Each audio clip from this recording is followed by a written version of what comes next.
Good afternoon, and welcome to the Good Plates Kitchen. Well, today I want to talk to you about making Ides of March Caesar salad dressing. Now, here's the thing: Ides of March, which was March 15th, 44 BCE. Julius Caesar was told by his wife not to go to the Senate, but he did, and he was killed.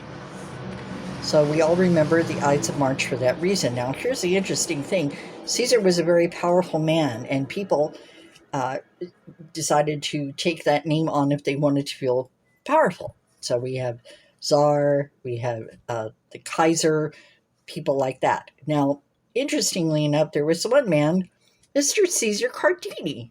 And Mr. Cardini was in Mexico. He was an Italian immigrant, had a restaurant that served the up and upcoming people. This was during Prohibition days, and people would go to Mexico so that they could drink. Anyway, he needed to make some kind of really wonderful dressing for some really important people, and he developed this beautiful table-side salad with this wonderful dressing, and it became known as a Caesar salad after him, and it was Caesar salad dressing after Caesar Cardini. So let's talk about what's in Caesar salad. This one is a little bit different because we're making this one so it's not as dependent on eggs. The original recipe calls for eggs, and ours does not. So what do we have here? We have, of course, Parmesan, lemon, garlic, anchovy paste. Don't tell anybody.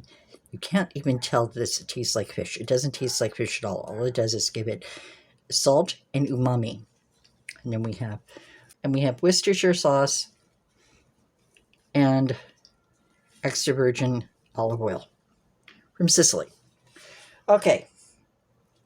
Now, the reason why I'm doing this is because I really would like to stay pretty far away from cholesterol. So even though this dressing has oil in it, so it's still got oil, but it doesn't have the cholesterol factor that regular Caesar salad does, and it doesn't have the cholesterol that Caesar salad dressing made out of mayonnaise does. So let's get started. And this is very, very easy. And here I have, this is a Braun immersion blender, part of the Braun immersion blender, and it's just like a little tiny food processor. I'm going to stick the garlic in there, and I'm going to get that chopped up for you. Attach that, see, like that. Put it on here, move it back a little so you can see better. Okay, let's do this. And you just get it on there nice and tight. Press a button. And it chops up the garlic.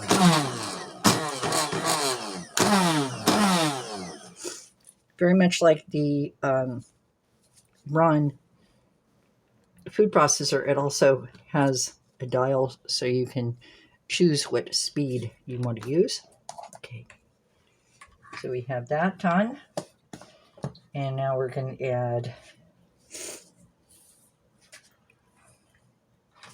4 ounces of olive oil, and 4 ounces of olive oil is a half a cup measure here.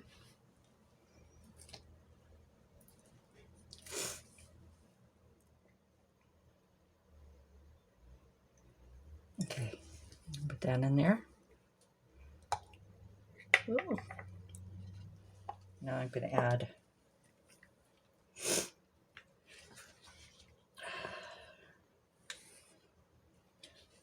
lemon, quarter cup of that.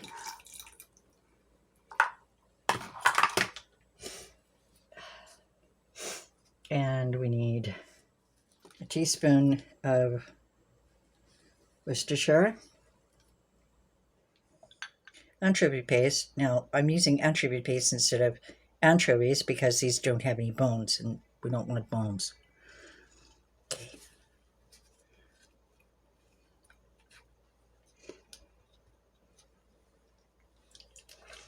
Yummy. Okay. Important little lesson here. This is Coleman's mustard. And I already said that I want to use Coleman's instead of Dijon because this does not have any vinegar. This is just plain old dry mustard. The good thing about this, what dry mustard does, this is important, is dry mustard helps oil and vinegar, oil and acid. In this case, the vinegar acid is the lemon juice. And what this does is it helps it emulsify. So we're going to put 1/8 of a teaspoon, which is just enough to let it emulsify. And that, we're going to add some black pepper.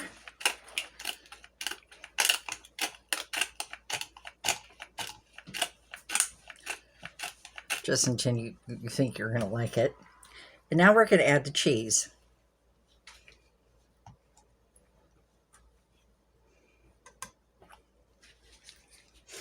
And put the top back on. Okay, now we're going to go like this. And we're going to let her rip. Okay. Now let's see how this turned out. Beautiful. Just notice how it's a little thick, and that's a good thing. That means that the mustard did its job and emulsified.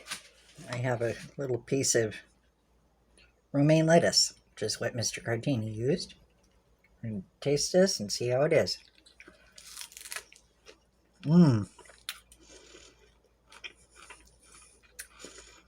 That is a lovely Caesar salad dressing that I like. So, still has the oil from the olive oil. It is delicious. Thank you for watching. We'll see you next time on The Good Plate. And remember, ever forward, ever flavorful. Yum, yum!